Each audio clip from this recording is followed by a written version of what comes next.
반갑습니다. 산전수전 다 겪었던 저는 지금 현재 40대 주부예요. 복작복작한 대가족은 아니지만 사이좋은 우리 가족끼리 따뜻한 거실에 둘러앉아 TV를 보며 간식을 먹으며 사연을 올리게 되었어요. 결혼하기까지 무척 많은 일이 있었고 결혼 후에도 탈이 넘쳐 흐를 정도였지만 지금은 모든 걸 정리하고 속 시원하게 살고 있습니다. 저는 정말 남편과 제 자식들이 아니었다면 일찌감치 이 세상을 떠나고 싶었을지도 모르겠네요. 어떤 이야기인지 감이 아직 안 오시죠? 남들은 비빌 구석이 친정뿐이라던데 저는 비비지 못할 친정이 있었던 탓에 정말 어린 시절부터 힘들게 하루하루를 보냈습니다. 지금부터 들려드릴 이야기는 어떻게 제 배로 낳은 자식을 저런 취급을 할 수 있나 싶을 정도로 기가 막힌 저의 친정집 이야기입니다. 모쪼록 이야기를 들으시면서 같이 욕도 해주시고 분노해주시면 제 마음이 한결 가벼워질 것 같네요. 저는 지긋지긋한 친정과의 인연을 나이를 먹을 만큼 먹고 세상을 알 만큼 안 나이가 되었을 때야 비로소 해냈습니다. 남편이 없었더라면 아마 상상도 못할 일이었을지도 모르겠어요. 그래서 지금까지도 남편에게 그리고 제 자식들에게 고마움을 느끼면서 살고 있습니다. 저의 친정 부모님은 정말 차별이라는 걸 살벌하게 하셨던 분들이셨습니다. 제가 다리 밑에서 주워온 아이는 아닐까 친자 검사라도 한번 해봐야 하나 싶을 정도로요. 애석하게도 제 태아일지 육아일지 어릴 때 사진들이 촘촘하게 박혀있는 앨범을 발견한 뒤로 친자식이 맞는다는 걸 알게 되었죠. 왜 애석했냐고요? 차라리 제가 주워내었다면 이런 취급을 받을 만한 존재라고 생각하고 키워준 걸 감사하게 여겼을지도 모르니까요. 저에게는 남동생이 하나 있었는데요. 남동생 하니까 딱 떠오르는 게 있지 않으신가요? 바로 남아 선호 사상이요. 참 지독하게 뿌리를 내린 그 사상은 저희 집까지도 침식하고 있었습니다. 남동생은 뻗댈 자리 보고 눕는 성격인지라 금이야 오기야 길러 버릇없는 건 기본이고 저와 하필 연년생인 덕에 저를 만만히 여기고 막 기어오르곤 했어요. 제가 지금에서야 남처럼 지내니까 이렇게 이야기도 하고 하지 예전에는 입에 그 애새끼 이름을 담는 것도 소름 끼쳐 했다니까요. 당연히 못된 것만 배워서 예의라는 건 눈꽃만큼도 없고 가족을 배려하거나 존중하는 것도 전혀 없었죠. 제 거는 다 지 것, 지 거는 또 다 지 것인 아나무인의 표본이었습니다. 그렇게 애가 자라는 데엔 부모님의 지대한 공이 있었죠. 눈에 넣어도 안 아플 자식이라며 걷다가 넘어지면 어쩌냐고 업고 다니셨는데 애가 당연히 그렇게 자라지 않겠어요? 평생을 왕처럼 떠받들여지며 살았는데 지 눈에 보이는 게 뭐겠습니까? 저는 당연히 어릴 때부터 아무런 대접도 받지 못하고 살았습니다. 먹는 걸로 차별받는 건 당연한 일상이었죠. 오히려 밥을 준다는 것에 감사하면서 살았다니까요.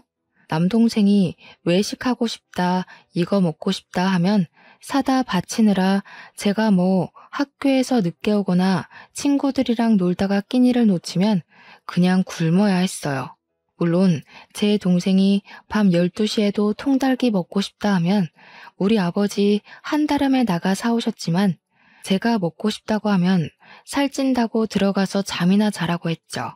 그런 서름이 켜켜이 쌓이면 얼마나 큰 벽이 되는지 모르시죠? 나중에는 어떤 생각까지 하게 되냐면요. 내가 나중에 돈 벌어서 꼭 통닭을 쌓아두고 먹어야지 하는 식탐이 생긴답니다. 제가 식탁에 앉아서 다 같이 밥을 먹을 때 밥을 조금 빨리 먹거나 맛있는 반찬만 골라 먹으면 그때부터 또 잔소리가 시작되거든요. 계집애가 그렇게 많이 먹어서 살만 찌지 어디다 쓸래? 이런 소리야 타격감도 없어요. 맨날 듣는 레퍼토리인데 신선하지 않으니까요. 고3 수능 때도 도시락 싸달라고 했더니 찹쌀떡 받은 거 들고 가면 되지 않냐고 성적이 나와봐야 얼마나 잘 나오겠냐고 저를 무시했죠. 그러니까 우리 부모님은 남동생의 떨어지는 성적에는 관심 있어도 저의 오르는 성적에는 전혀 관심이 없었습니다. 오죽하면 성적표가 나오면 부모님 사인 받아오라고 하잖아요. 거기에 항상 제가 사인을 해야 했어요. 제 성적에는 아예 관심이 없으셨거든요. 그러다 보니 남동생은 과외도 하고 종합학원도 다니고 할 때에 저는 문제집이나 몇 권 사다 풀어야 했습니다. 계집애가 공부해봐야 큰 인물 못 된다면서 저 공부시킬 돈 있으면 아들한테 쏟아부어야 한다고 했거든요. 동생이 돌머리라 공부에 관심도 없고 돈을 쏟을 만큼 성적이 안 나온다는 사실은 속 깊이 묻어두시고 눈 가리고 아웅하셨죠. 저라면 공부 잘하는 자식에게 투자할 것 같은데 아무리 공부를 잘하는 자식이라도 아들 아니면 소용없다 이거였습니다. 딸은 어차피 시집가면 그만 아니냐고 애 키우면 회사 일도 못하는데 공부해봐야 쓸모없다 이거죠. 그래서 저는 당연히 아무런 지원도 받지 못하고 대학 입학을 했고요. 저 대학도 꽤 잘 나왔습니다. 동생은 쳐다도 못 볼 서울에 있는 국립대 출신이고요. 학점도 잘 유지한 덕분에 취업도 금방 했어요. 틈틈이 스터디 활동을 하면서 쌓아온 인맥도 무시 못했고 이곳저곳에서 들은 정보로 자격증도 미리 준비한 덕이었죠. 회사도 일반 중소나 중견도 아닌 무려 대기업 본사에 취직했습니다. 제가 대기업에 취직할 동안 제 동생은 뭘 했는지 궁금하지 않으세요? 뭘 했겠어요? 그냥 탱자탱자 놀았죠. 대학도 겨우 경기도에 있는 전문대 졸업해놓고 군대 갔다 오더니 그때부터 하루 종일 집에서 게임하고 자고 술 처먹고 하더라고요. 그러더니 저한테 대기업 다니는 누나 덕 좀 보자면서 용돈이나 내놓으라 하대요. 남동생이 당당하게 요구를 하니까 우리 부모님도 저한테 그 정도는 해줄 수 있지 않냐면서 대기업 다니는 딸 덕 좀 보재요. 본인들 노후 준비도 해야 하니 연금 보험을 들어달라. 적금은 부모 이름으로 해라. 매달 생활비를 달라. 난리도 아니었습니다. 거기다가 새로 보험 하나 가입하겠다고 저한테 쓱 들이미는데 보험료까지 내달라는 거였어요. 솔직히 말해서요. 저한테 남동생에게 해준 거 반만이라도 해줬으면 제가 어느 정도는 해드렸을 거예요. 대기업 본사직 초봉이 생각보다 꽤 되거든요. 짝수달마다 성과급도 나오고요. 그런데 저한테 해준 거 없이 달라고만 하니까 제 지갑이 열리겠어요? 나한테 왜 이러나 싶고 반감만 늘어나는 거죠. 퇴근하고 집에 와서 좀 쉬고 싶은데 허구한 날 방에 들어와서 월급날이 언제랬지? 현금 좀 있니? 이러고 있으니 제가 얼마나 집을 떠나 살고 싶었겠습니까? 결국 입사한 지 8개월 만에 돈 타령하는 가족들이 지겨워서 회사 근처에 원룸을 얻었습니다. 핑계는 출퇴근하기가 멀고 힘들어서 그런다고 했지만 사실은 가족들을 피하고 싶어서 집을 나오게 된 거였죠. 근데 제가 집을 나오니까 제 동생이 아주 난리가 난 겁니다. 제가 한 푼 두 푼 쥐어주는 용돈이 그리웠던 거였겠죠? 저한테 다 큰 여자가 무슨 집을 나가 사냐고 하는데 원래 다 크면 나가 살아야 하는 게 독립적인 성인의 모습 아니겠어요? 자기가 해놓은 게 아무것도 없는 찌질이라 부모한테 용돈 받아 생활한다는 건 아예 생각도 못하는 느낌이었죠. 그러면서 시집가면 어차피 나가 살 건데 그 전까지 집에서 부모님이랑 부대끼며 살아야 하는 거 아니냐고 아주 온 가족이 똘똘 뭉쳐서 저한테 한 푼이라도 더 뜯어가려고 안달난 사람들처럼 굴었습니다. 저는 당연히 그 모든 걸 무시했죠. 혼자 살면서 먹고 싶은 거 마음껏 사 먹고 취미 생활도 즐기고 혼자만의 여유로움을 만끽하다 보니까 제 성격 자체가 바뀌더라고요. 남들 눈치도 덜 보고 살고 항상 밝고 즐거운 에너지가 가득한 사람으로 점차 변해갔습니다.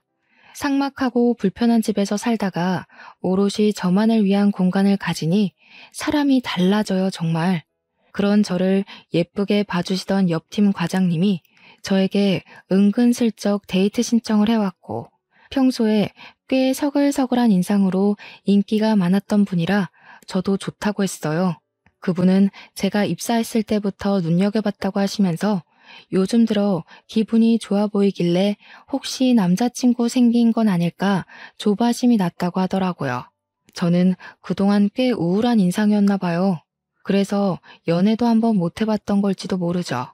저의 첫 연애는 정말 너무나도 행복했습니다. 늘 주위에 남동생만 챙기던 사람들만 가득했던 터라 누군가 저를 이리 챙겨주고 보살펴준다는 게 너무 행복했죠. 그렇게 저는 과장님과 결혼을 하게 되었습니다. 물론 결혼을 결정하기까지의 과정이 절대로 쉬운 일이 아니었죠. 저랑 남편이 둘 다 대기업에 다니니까 넉넉하게 살 수 있는 형편이지 않겠어요. 거기다가 남편은 저보다 직급이 높았고요. 그러니까 친정에서 저희한테 대기업 다니는 부부 덕 좀 보자고 용돈을 고정적으로 달라고 요구를 하시더라고요. 도대체 저한테 해준 게 뭐가 있어서 덕을 자꾸 보자고 하시는 건지 이해할 수가 없었죠. 심지어 조건도 어이가 없을 정도였어요. 매달 생활비로 100만 원씩 주고 보험비 30만 원에 차량 유지비 20만 원까지 해서 50만 원씩 보내달라고 하시더라고요. 제가 미쳤습니까? 인연을 끊고 사는 게 제 소원이나 다름없는데 근데 남편은 아무래도 친정이니까 150만 원은 무리여도 일정 금액 지원을 해드리고 싶다는 식으로 저에게 말을 하더라고요. 결국 저와 남편은 사소한 다툼을 하게 되었죠. 제가 죽어도 못 주겠다고 했거든요. 그거 주면 우리 나중에 애 낳고 무슨 돈으로 살겠냐고 했는데 남편은 그거 없어도 충분하다는 식으로 이야기를 했어요. 저는 그 돈을 차라리 적금처럼 모으자고 했고요. 결국 남편에게 제가 차별받고 자란 이야기를 할 수밖에 없었고 자존심이 많이 상했습니다. 남편은 그런 저를 토닥여주면서 고생했다고 그런 속사정을 몰라서 자기가 고집을 부린 것 같다고 했죠. 당연히 친정에는 돈 못 준다고 했고 딸 키워봐야 소용없다는 소리가 돌아왔습니다. 도대체 낳기만 하고 방 한 칸 내어주는 게 키운 게 맞습니까? 남편은 저와 친정 부모 간의 냉랭함이 흐르는 기운이 매우 불편했던 것 같습니다. 처가에 잘해야 한다는 압박감도 은근히 있었던 것 같고요. 하지만 제가 싫다고 하니 우기진 않더라고요. 남편네 집안은 정말 화목한 분위기였거든요. 그래서 우리 집의 이런 분위기가 더욱 이해가 안 가는 듯 했습니다. 제가 철옹성처럼 버티면서 돈을 주겠다는 말을 하지 않으니까 친정에서 자꾸 남편을 꼬드기는 겁니다. 딸 키우는데 돈이 많이 들었다고 하면서 본인들 노력이 없었으면 제가 대기업이나 들어갔겠냐고 했대요. 당연하다는 듯이 돈을 좀 달라고 했다는데 알고 보니 남편이 저 몰래 친정을 몇 번 도와줬더라고요. 뭐 뻔하죠. 급한 일이 있다며 500만 원만 보내줘라, 300만 원만 빌려줘라 하면서 야금야금 비상금을 털어간 겁니다. 제가 그걸 알고 친정에 찾아가서 쑥대밭을 만들어놨어요. 잘 살고 있는 딸 이혼시키고 싶은 마음에 그러는 거냐고 큰 소리를 치니까 아무 말도 못 하더라고요. 아무리 그래도 이혼까지는 아니다 싶으셨던 거겠죠. 저는 앞으로 돈 달라는 이야기 하지 말라고 엄포를 놓고는 친정의 발길을 끊었습니다. 물론 제가 난리를 친 이후에 친정에서도 한동안 연락이 없는 듯 했습니다. 그런데 제가 딱 그 타이밍에 임신을 하게 된 거죠. 다른 산모들도 다 똑같겠지만 임신을 하고 나면 친정엄마의 손길이 그리워진다고들 하잖아요. 제가 입덧이 정말 남들과 다르게 유난스러운 편이었거든요. 근데 그 와중에 딱 우리 엄마가 끓여준 콩나물국이 너무나도 먹고 싶은 거예요. 꾹꾹 참고 있다가 어느 날 밤에 제가 엉엉 눈물이 나는 겁니다. 그 콩나물국이 뭐라고 그게 그렇게 먹고 싶어서요. 결국 남편이 저 대신에 친정집에 연락을 한 거예요. 장모님, 와이프가 입덧이 심한 와중에 장모님이 끓여주신 콩나물국이 너무 먹고 싶대요 하면서요. 오죽 제가 서러워 보이고 힘들어 보였으면 우리 남편이 그런 연락을 다 했나 싶었죠. 그런데 참 우리 친정 부모님 한평생을 그리 살아서 그런지 사람 쉽게 안 변하더라고요. 이때다 싶었는지 집에 찾아와서 콩나물국 끓여주시면서 은근히 집에 새 물건 들어온 게 있나 없나 살피시더라고요. 이거는 광고에서 본 건데 되게 좋아 보이네. 얼마니? 나도 갖고 싶다. 이런 거요. 거기다가 처음에는 호의라고 생각했던 콩나물국이었는데 알고 보니 올 때마다 남편한테 차비를 좀 달라고 하면서 5만 원, 10만 원씩 챙겨가셨더라고요. 진짜 제가 그 사실을 알고 얼마나 환멸이 나던지. 쪽팔린 건 둘째치고 남편한테 너무 면목이 없더라고요. 그렇게 두어 달 지나고 입덧이 사라지고 나니까 아무거나 다 잘 넘어가더라고요. 중간중간 먹고 싶은 음식이 생각이 났지만 그게 친정엄마의 음식은 아니었어요. 그래서 더 이상 오지 말라고 했더니 그간 받았던 차비가 쏠쏠했던 건지 그래도 엄마 손맛이 최고 아니냐고 집에 자꾸 오려고 하더라고요. 됐어요. 더 이상 차비 못 드려요 하니까 그 뒤로는 오겠다는 연락이 뚝 끊겼어요. 아이를 출산할 때도 정말 고생해서 낳았거든요. 물론 다른 분들도 고생하셨겠지만 저는 유독 난산이었어요. 그래서 조리원에 간다고 했더니 엄마가 해주는 몸조리가 최고 아니겠네요. 그러면서 그 돈 자기 주면 자기가 알아서 다 해주겠다고 남편을 막 꼬드기는 겁니다. 그래서 제가 죽어도 싫다고 조리원에 가겠다고 했거든요. 2주일 동안 푹 쉬고 얘랑 같이 집으로 돌아와서 육아를 하는데 정말 지옥이더라고요.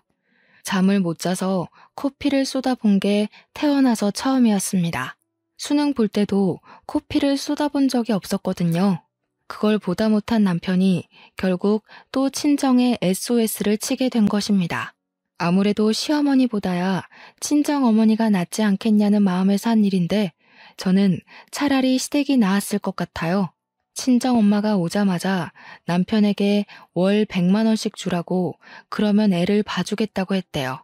남편은 제 생각해서 100만 원씩 보내드리겠다고 아이 키우는 데에 도움을 좀 주셨으면 좋겠다고 부탁했고요. 근데 참 우리 엄마 와서 애를 보기는커녕 맨 TV만 보고 애가 울면 저한테 애 운다 이러고 앉아있는 겁니다. 심지어 밥도 처음에는 이것저것 잘 차려주는 것 같더니 나중엔 귀찮은지 반찬을 사와서 차려주더라고요. 물론 사온 반찬이 싫다는 건 아니에요. 저도 반찬은 사 먹으니까요. 근데 그럴 거면 제가 왜 월 100만 원이나 주면서 우리 엄마랑 불편한 육아를 해야 하는 건지 모르겠더라고요. 그래서 한 달 딱 채우고 더 이상 오지 마시라 했습니다. 그랬더니 친정엄마가 이렇게까지 도와주는 집도 없다면서 고마운 줄도 모른다고 제 욕을 하시더군요. 아이 한 번 시켜준 적이 없고 분유도 제대로 타지 못하는 사람이 도대체 무슨 육아를 도와준다고 하는 건지. 우리 남편 붙잡고 다시 한번 구구절절 이야기를 했어요. 우리 집은 잘해줘봐야 고마운 것도 모르는 파렴치한 집안이라고요. 도와줄 돈 있으면 차라리 시댁에 잘하자고 시댁이 훨씬 편하니까 제발 친정에 연락하지 말아달라고 했어요. 근데 그 말이 진짜 사실이었거든요. 온화하신 시댁 어르신들이 우리 가족보다 더 가족같이 느껴져서 제가 참 여러모로 잘 챙기면서 살았거든요. 우리 집이랑 다르게 엄청나게 화목한 집안이라고 했잖아요. 제가 해드리는 게 무엇이든 꼭 저에게 배로 돌려주시는데 정말 제 친부모 같은 느낌을 받았달까요? 서로가 서로에게 잘하려고 하니까 사이가 점점 더 돈독해졌죠. 진짜 얼마나 바랬는지 몰라요. 이런 부모 밑에서 크고 싶었어요. 우리 딸이 4살쯤 되었을 때 남동생이 결혼을 하게 되었습니다. 근데 제대로 된 결혼도 아닌 것 같았어요. 아무튼 결혼식을 앞두고 보고 싶지 않은 친정이라도 어쩔 수 없이 이것저것 도우느라 만나고 있었는데 대뜸 저한테 엄마가 묻더라고요. 동생 결혼식에 축의금 얼마 낼 거냐고요. 그래서 제가 눈을 치켜뜨면서 대꾸를 했죠. 내가 왜 축의금을 내냐고요. 제 결혼식에도 축의금 안 냈거든요, 동생이. 그랬더니 그때랑 같냐면서 저는 대기업에 다니고 있고 제 동생은 엄청 작은 사업장에 다니고 있지 않냐면서 상황이 다르대요. 제가 결혼할 때는 동생이 돈이 하나도 없었던 시절이니까 못 낸 거지만 저는 지금 낼 수 있는 상황 아니냐고요. 솔직히 동생 결혼식에 금액이 얼마가 됐든 축의금 못할 건 아니죠. 그렇지만 그동안 저한테 보여줬던 행동이 있으니까 솔직히 5만 원도 너무 아까웠단 말이에요. 남편이 이미 축의금으로 100만 원을 주자고 했었는데 제가 반으로 깎았거든요. 그래서 엄마한테 그냥 알겠어. 50만 원만 낼게 했어요. 그랬더니 저한테 막 역정을 내면서 가족인데 50이 뭐냐고, 그것도 대기업 다니는 누나가 50만 원이 뭐냐고 그러는 겁니다. 축의금도 100만 원 내고 남동생 신혼집에 커다란 TV 하나 사주래요. 우리 딸 내복이라도 한번 사오는 정성을 보였다면 몰라도 조카한테 선물 한번 사준 적 없는 놈한테 제가 왜 TV를 사줘야 하나요? 절대로 싫다고 했더니 우리 남편한테 전화를 걸어서 100만 원 축의금 내고 TV도 사주라고 하는 겁니다. 우리 남편이 제 눈치를 살피다가 그건 어려울 것 같다고 하니까 집에 찾아와서 애걸복걸 하더라고요. 이미 사돈 집에 우리 대기업 다니는 딸이 TV 놔줄 거니까 혼수에 TV는 해오지 말라고 했다면서 저한테 어떻게 할 거냐요? 그 상견례 자리에 심지어 저는 부르지도 않았거든요. 그래놓고 TV를 내놓으라고 하는 게 말이 됩니까?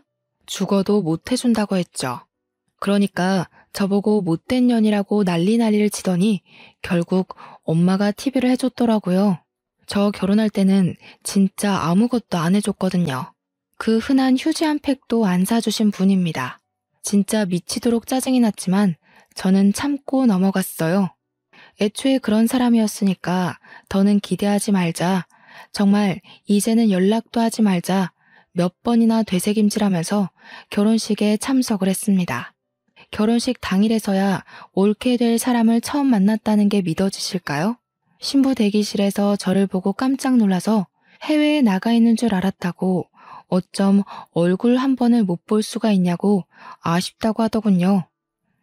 제가 올케를 만나서 무슨 이야기를 할지 모르니까 애초에 만나는 걸 차단시킨 듯 했어요. 해외라니, 옆 동네에 있는 대기업 본사에 다니고 있는데 참 마음이 씁쓸하더라고요. 어차피 결혼을 하고 나면 볼 일은 별로 없을 것 같긴 했지만 그래도 사람 마음이 좀 찜찜한 겁니다. 우리 엄마가 워낙 아들 우리 아들 하는 사람이니까 애먼 사람 데려다가 시집살이를 시킬 것 같은 생각이 드는 거죠. 그래서 올케에게 제 번호를 알려주고 힘든 일 있으면 꼭 저한테 전화하라고 단단히 일러두었어요. 그러니까 왜 그러세요? 무슨 일 있어요? 하는 거예요. 아주 머리에 꽃이 들은 건지 천진난만하게 물어보는데 혹시 시집살이를 시킬 수도 있잖아. 내가 올케 편을 들어줄게 했죠. 그랬더니 저한테 되려 어머님이 저한테 시집살이를 시키실까요? 하는 겁니다. 딱 봐도 그냥 순진한 아이 같았습니다. 결혼식이 무사히 끝나고 저랑 남편은 집으로 돌아오면서 돌아와서도 한참을 이야기를 했어요. 올케가 되었고 가족으로 묶이긴 했지만 참 어떻게 앞으로 살아갈지 너무나도 걱정되는 마음에 이야기가 시작된 거였죠. 남편은 저한테 그냥 아무 걱정하지 말고 신경조차 쓰지 말라고 스트레스 받는 거 보기 싫다고 했습니다. 그나마 마음이 태평양처럼 넓은 우리 남편이기에 제 스트레스도 저의 못돼 먹은 친정도 버티면서 살았지 다른 사람이었으면 아마 진즉 이혼했을 거예요. 남편 말에도 일리가 있었기 때문에 저는 알겠다고 대답하고 신경을 끊으려고 했습니다. 결혼하고 딱 3개월이 지났을 무렵 올케에게서 전화가 걸려왔고 저는 올 것이 왔구나 하는 느낌을 받았죠. 아무 일 없는 듯 무슨 일이냐고 물었더니 올케가 무척 당황한 목소리로 시모가 조금 이상한 것 같아요 하더라고요. 우리 엄마 이상한 거야 하루 이틀 아닌데 뭐 때문인지는 알아야 하니까 물어봤어요. 그러니까 자꾸 올케네 보고 합가를 하자고 요구를 하고 있다는 겁니다. 아들이 집에 없으니까 너무 외로워서 도저히 못 살겠다고 신혼집에 늘어붙어서는 시댁에 갈 생각을 안 한대요. 그러면서 괜히 침대에 누워서 우리 아들 냄새 난다. 옷방 열어보고 우리 아들 오시네 이런다고 자기 너무 소름이 끼친대요. 신우가 무슨 일 있으면 전화하라고 한 말이 생각나서 전화했다고 하는데 진짜 목소리가 파르르 떨리더라고요. 우리 엄마가 하다 그런 짓까지 할 거라고는 생각도 못했거든요. 그래서 저는 헐레벌떡 준비를 해서 남동생네 신혼집으로 찾아갔습니다. 아니나 다를까 우리 엄마가 거실에 서서 올케한테 이것저것 지시를 하고 있었습니다. 뭐 살림을 이렇게 해서 우리 아들이 편하게 쉴 수 있겠냐, 먹을 거는 제때 먹이고 있냐 하면서 소파에 앉아서 TV가 참 좋지 않니? 이런 헛소리들을 하고 있더라고요. 어찌나 신혼집을 제 집처럼 들락날락했는지 모르는 게 없는 것 같았습니다. 아직도 김치 냉장고에 반찬 사온 거 넣어두고 먹니? 내가 냉장고 정리하라고 했지? 이러는데 무슨 학교 선생님인 줄 알았지 뭐예요. 며느리 길들이기에 심취한 건지 제가 와서 빤히 보고 있는데도 눈치를 못 채고는 올케한테 난리를 치고 있더라고요. 제가 참다 못해서 결국 엄마 하고 소리를 지르니까 놀래서 여기에 네가 왜 왔어? 하는 게 아니겠어요? 그래서 쪽팔리게 이게 뭐 하는 짓이냐고 당장 나오라고 소리를 쳤어요. 그러니까 내 아들 집에 놀러 온 게 뭐가 잘못이냐고 뻔뻔하게 소리를 치면서 올케한테 네가 연락했니? 나 오는 게 그렇게 싫어? 하는 겁니다. 아니, 그렇게 아들이 좋으면 끼고 살지. 결혼은 왜 시켜서 남의 집 딸한테 온갖 트집을 다 잡고 있어. 이 모양 이 꼴로 살라고 아들 결혼시킨 건 아니지 않아? 엄마 정말 무슨 짓을 하고 있는지 몰라서 그래. 얘는 고작 축의금 50만 원 내놓고는 할 말도 많다 진짜. 그러면 내가 축의금 500만 원을 냈으면 신혼집에 내 방 하나 마련해줘라 해도 상관없다는 거야 뭐야? 제 말이 틀린 게 하나도 없으니까 엄마도 입을 꾹 다물고는 아무 소리 안 하더라고요. 제가 진짜 지긋지긋해서 엄마한테 당장 나오라고 했어요. 엄마가 도대체 아들 결혼할 때 뭘 얼마나 해줬으면 해줬다고 여기서 이런 잔소리를 하고 있냐고, 올케가 알아서 어련히 잘하겠지 했죠. 그러니까 저한테 자기가 이 집도 해준 거고 다이아 반지에 진주 세트까지 해달라는 거 다 해줬는데 이런 참견도 못하는 거냐고 큰 소리를 치더라고요. 아니, 저한테는 맨날 돈 없다 하면서 입덧하느라 힘들 때 콩나물국 그거 고작 끓여주고 10만 원씩 받아가 놓고 아들한테는 집까지 사줬다는 게 말이 되나요? 제 표정이 점점 심각해지고 엄마도 순간 실언했다고 생각을 한 건지 그냥 전세해 준 거야 전세 이러는데 제 속은 이미 뒤집어졌죠. 제가 결혼할 때 진짜 아무것도 안 해줬거든요. 그 흔한 혼수 하나 해준 게 없어서 제가 그동안 모아둔 적금 탈탈 털어서 결혼했는데 아들한테는 전셋집까지 해준 것도 모자라 며느리 예물 세트까지 모조리 다 해줬다고 하니까 제가 열불이 안 터지겠냐고요. 그래도 올케 편을 들어주기로 약속하고 온 자리니까 화를 꾹 참아내리면서 이야기를 했어요. 전세고 나발이고 아들 이혼시키고 싶은 거 아니면 더 이상 신혼집에 방문해서 이래라 저래라 참견하지 말라고요. 그리고 올케한테도 솔직히 할 말이 많았지만 그냥 참았습니다. 전셋집도 받고 예물 세트도 받은 주제에 그 정도 참견은 넘어가라고 하고 싶긴 했어요. 근데 뭐 우리 엄마가 워낙 심하게 굴긴 했으니까요. 엄마도 제 말을 듣는 사람은 아니지만 그래도 한동안 자중하는 건지 집에 시도 때도 없이 찾아오진 않는 것 같더라고요. 올케한테도 그냥 네네 하면서 순종적으로 굴지 말고 남동생 머리채라도 쥐어뜯으면서 반항을 하라고 했습니다. 그래도 엄마가 아들 말이면 껌뻑 죽는 사람이니까 최대한 남편 이용해서 해결하라고 했죠. 만약 제가 올케 입장이었다면요. 미저리 같은 시모 무서워서 하루빨리 이 집을 탈출하고 싶은 생각이 간절할 것 같거든요. 생각을 해보세요. 아무리 남편을 사랑한다고 해도 저런 시어머니를 평생 보면서 살 수 있겠어요? 벌써부터 합가하자고 조르는 마당에 더 늙으면 합가하자고 말도 없이 짐 싸들고 집으로 찾아오실 분들이라니까요. 그런데도 우리 올케는 생각 없이 덜컥 임신을 하더라고요. 제가 남동생네 임신했다는 소식을 듣자마자 정말 남동생도 대책이 없는데 올케도 대책 없이 사는구나 싶었습니다.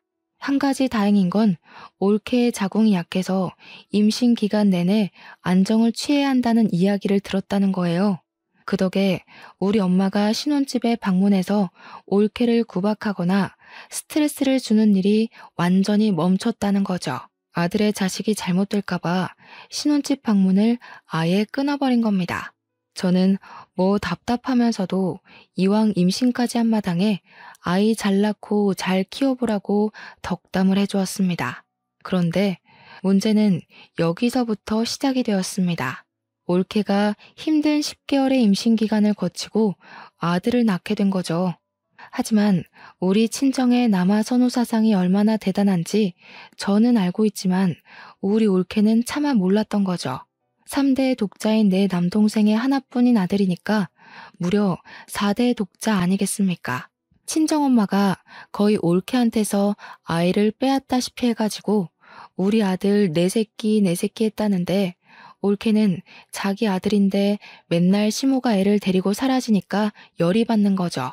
하루 이틀 그러면 몰라도 딱 출산하자마자 맨날 집에 찾아와서는 손 하나 까딱 안 하고 애만 이쁘다 해주니까 몸조리 해야 할 올케가 잡일은 다 하고 시모가 집에 있으니까 쪽잠도 못 자고 집안 살림으로 트집 잡는 건 여전하고 게다가 삼시세끼를 차리라고 했대요. 아무리 며느리라지만 그렇게까지 괴롭힐 이유가 뭐가 있을까요? 나중에는 우리 엄마가 아예 남는 방 하나에 또아리를 틀고 집으로 가질 않더랍니다. 합가 노래를 부르더니 셀프 합가했다면서 올케한테 내가 여기서 좀 지낼게 하고 애만 쏙 데려가고 더 웃긴 건 애가 울고불고 보채면 올케한테 쓱 넘기더래요. 우는 애는 엄마가 달래야지 하면서요. 우리 올케가 스트레스에 거의 반 미쳐서는 맨날 남동생이랑 싸웠대요. 충실하게도 내가 머리채 잡고 싸우러가 한 말이 기억이 났는지 남동생 머리털을 다 뽑아놨다지 뭡니까? 그 꼴을 우리 엄마가 가만히 보고 있었겠어요? 어느 며느리 주제에 우리 아들 머리털을 죄다 뽑아놨냐면서 난리를 치더니 안방에 떡하니 들어와서는 그러더래요. 내가 우리 아들이랑 애랑 셋이 잘 테니까 너는 작은 방 가서 자라. 이게 막장 드라마지 사람 사는 이야기가 맞습니까 정말? 올케가 저를 찾아와서는 신우, 저 정말 피가 말라 죽기 일보 직전이에요 하면서 엉엉 우는데 이야기를 듣는 내내 얼굴이 화끈거려서 참을 수가 없었어요. 아무리 그래도 어떻게 시어머니가 안방을 차지하고는 며느리 보고 나가라고 할 수가 있어요. 그리고 남편이라는 놈은 그걸 지켜만 보고 있다뇨.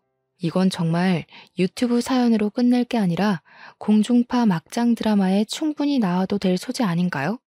그날 이후 올케가 열받아서 아예 짐을 싸들고 친정으로 가버렸대요. 남동생한테는 더 이상 너랑 못 살겠다 문자만 하나 덜렁 남기고요.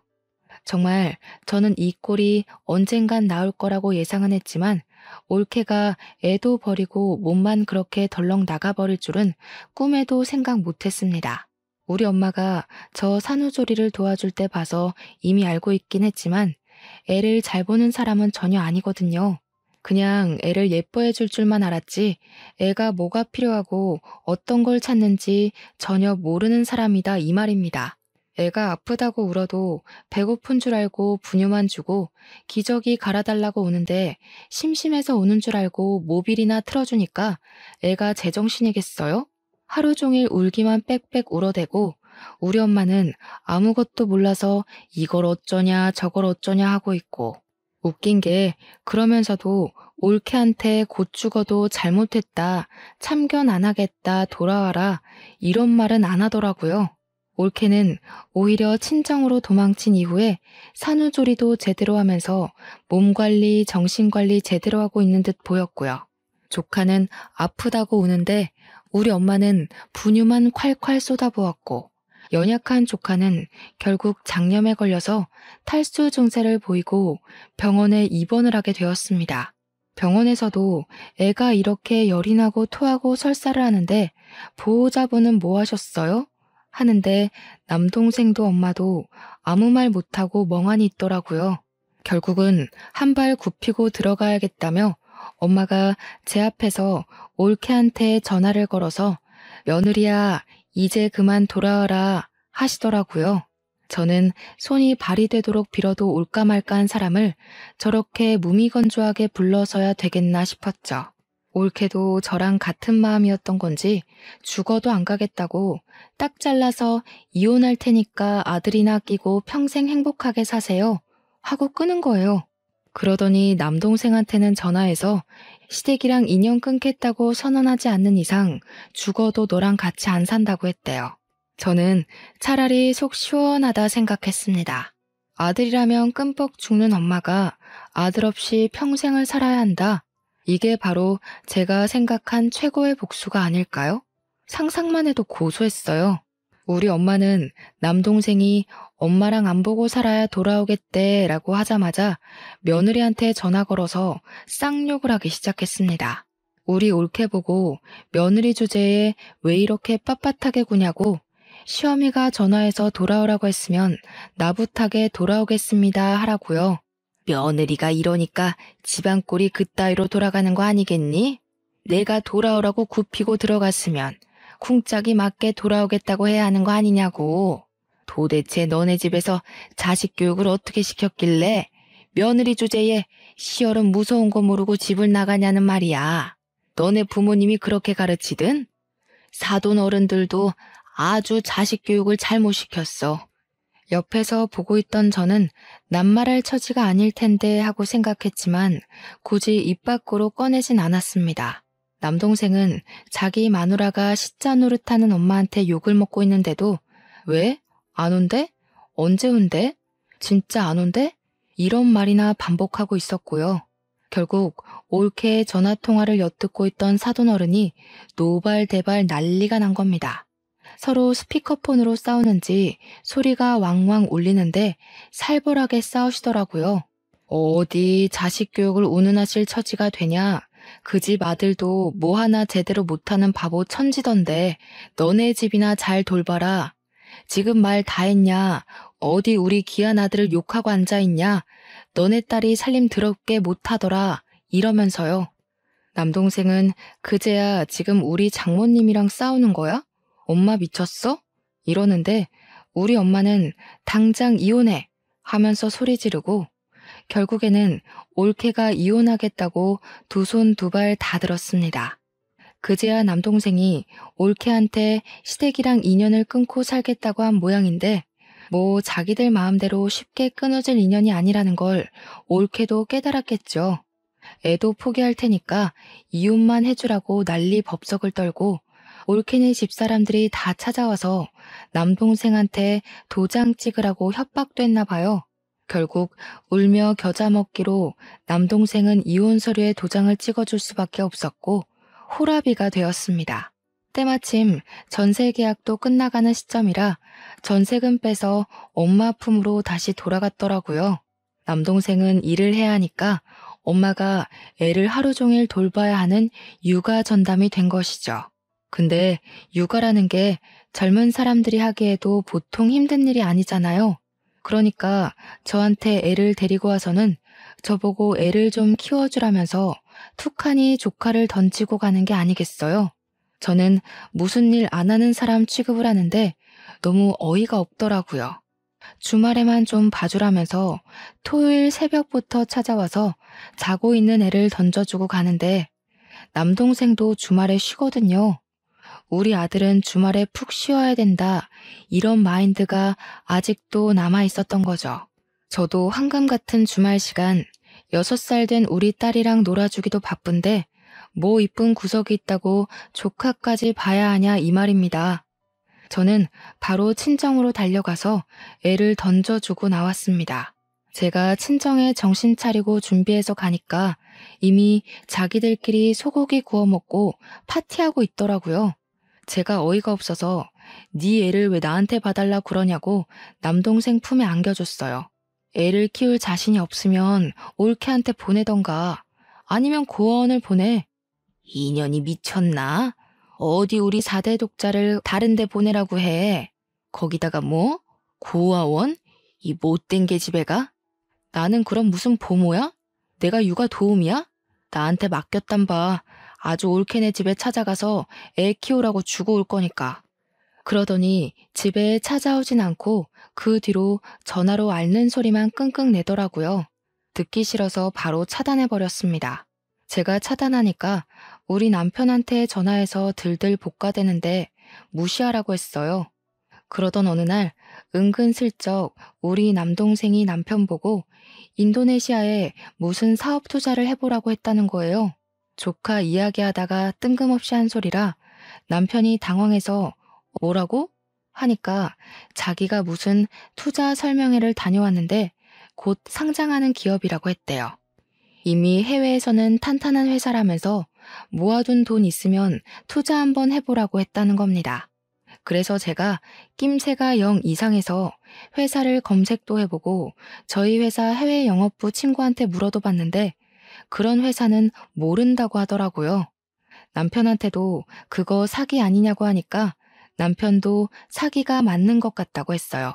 남동생은 무슨 다단계에 빠진 사람처럼 남편에게 그 회사만큼 좋은 투자처가 없다면서 있는 돈 다 털어서 투자하라고 꼬시고 나중에는 우리 엄마랑 아빠까지도 남편한테 돈 좀 달라고 투자하자고 난리도 아니더라고요. 그래서 솔직하게 그거 사기 같던데요 하고 남편이 말을 했대요. 그랬더니 제 남동생이 그 회사에 다니고 있다는 겁니다. 자기가 다니는 회사인데 투자자들 모시고 있는 거라며 월급도 잘 나오고 미래 가치가 인정되는 회사라고 하더래요. 우리 엄마 아빠도 있는 돈 다 털어서 투자를 했다고 자기 신혼집 전세 자금 뺀 돈도 다 털어서 투자를 했대요. 그러면서 매형 1,000만 원만 투자해봐요 이러더라는데 남편이 한사코 거절을 한 거죠. 우리 친정에서는 기회도 못 잡는 바보라면서 어느 사기업체가 이자를 따박따박 주냐고 하는 겁니다. 완전히 싱글벙글 난리가 났는데 투자 금액의 일정 수익을 돌려받는 형태의 투자래요. 2달 동안 이자를 꽤 많이 받았다고 신나서 이야기하는데 그게 딱 폰지 사기 수법이잖아요.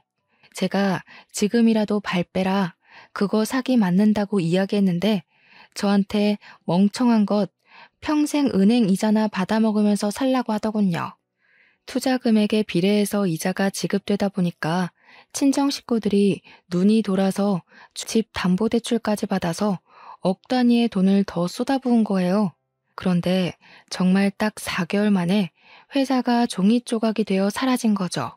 투자 금액도 날리고 더군다나 그 회사를 재직 중인 걸로 되어 있던 동생은 폰지 사기에 주범격으로 연루까지 되면서 난리가 났습니다. 그러면서 저한테 합의금이 필요하다고 당장 대출금이 필요하니 돈을 좀 빌려달라고 난리를 치는데 제가 왜 해줘야 하는지 모르겠더라고요. 애초에 제가 그거 사기라고 돈 쓰지 말고 회수하라고 했음에도 불구하고 저보고 멍청이라고 하더니요. 그러더니 저한테 먹고 살 방법을 찾아야겠으니 제발 조카만이라도 데려가서 키워주면 안 되겠냐고 하더이다. 애가 무슨 죄가 있겠나 싶어서 데리고 왔어요. 남동생은 사기로 실형받아 잡혀 들어가고 친정 부모님은 빚 갚는다고 팔자에도 없던 식당 일에 대리운전하시고 저는 조카를 어찌할까 고민하다가 올케한테 연락해서 애를 데려가라고 했습니다. 올케가 한달음에 달려와서는 엉엉 울면서 안 그래도 애가 너무 보고 싶었는데 꾹 참고 있었다고 하더군요. 그래서 사정을 설명해주고 양육권 반환 소송을 걸어서 친권 양육권 찾아오라고 했어요. 또 시키는 일은 잘하는 올케라 바로 변호사 선임해서 소송을 걸었고 올케가 아이를 데려가게 되었습니다. 우리 집에서는 당연히 4대 독자를 어디 집 나간 며느리가 데리고 가냐면서 난리가 났죠. 그런데 법적으로 친권, 양육권 모두 올케한테 간 걸 어쩌겠어요. 이런 일이 오지 않길 바랐으면 아들을 그렇게 아나무인 사기꾼으로 키웠으면 안 되는 거죠. 저한테 네 짓이지 하는데 올케가 알아서 잘 키우겠지.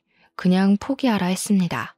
올케는 애랑 행복하게 살고 있는 듯하고 우리 친정은 폭삭 망했습니다. 우리 집에 방 한 칸만 내어달라고 사정사정하는 거 저는 죽어도 싫다고 안 되겠다고 거절했습니다. 그 뒤로 몇 개월을 찾아와 돈 좀 달라고 도와달라고 비는데 그 꼴 보기 싫어서 이사까지 했고요. 지금은 번호도 바꾸고 연락도 하지 않고 완전히 남남처럼 지내고 있습니다. 이래서 아들 해봐야 하나도 소용없는 것 아니겠습니까?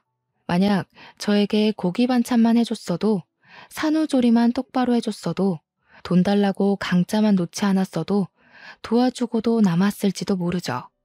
하지만 저한테 바라는 게 돈밖에 없는 아나모인들에게는 해주고 싶지 않네요. 지금처럼 쭉 우리 가족끼리만 잘 먹고 잘 살 겁니다. 아주 보란 듯이요. 제 강단이 어떠신가요? 사이다 같아서 마음에 드셨으면 좋겠네요. 제 사연을 들어주신 청취자 여러분들도 꼭 결단력이 필요한 일에서 똑바로 결정을 내리시길 바라며 글을 마치겠습니다.